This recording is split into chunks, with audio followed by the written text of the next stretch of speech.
She had learned where to go to get the physical experience, which turned out to be more like a scientific exploration, until she realized all she had to do was add Elie Archambault into the fantasy of whatever scene she was exploring, and she would manage to find excitement in it.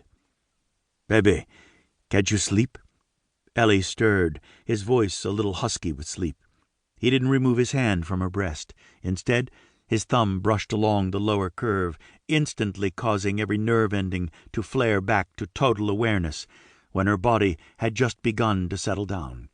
The sound of his voice, that soft velvet mixing with the dark rasp of sleep, added to the intoxicating, addictive, and all too enthralling sensations pouring over her in the darkness. "My mind is all over the place." That was the truth. She hoped he didn't question her any further. She wasn't going to admit her body was on fire. She willed him to go to sleep. Didn't men just turn over and go to sleep? He shifted back, just his torso, keeping his hips and groin firmly pressed against her backside. His knee remained between her thighs. She should have been happy when he took his hand from her breast, but she wasn't. She found having him cup the weight of her in his hand was sexy. It didn't matter that her body was on fire just lying next to him.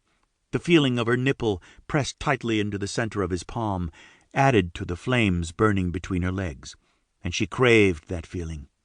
His hands went to her shoulders, and he began a slow massage. His fingers were strong, digging into the knots of tension in her neck and shoulders. "Relax, Brielle, and just go back to sleep. Everything is going to be all right." His breath was warm against her ear as he leaned in to whisper to her. When he leaned close, his cock, hard and erect between the cheeks of her buttocks, jerked and pulsed. It was all she could do not to groan. His girth felt enormous, as if he was stretching the tender skin between her cheeks. She tried not to imagine what it would be like to have him inside her, stretching the walls of her sheath. The craving for him grew in spite of her determination to separate fantasy from reality, because right at this moment, reality was feeling dangerously close to her greatest fantasy. Listen to the sound of the lake, the way the waves hit the shore. Once more, his voice seemed to come out of the night. "It's really soothing. Can you hear it?" Brielle made an effort to hear past the thunder of blood in her ears.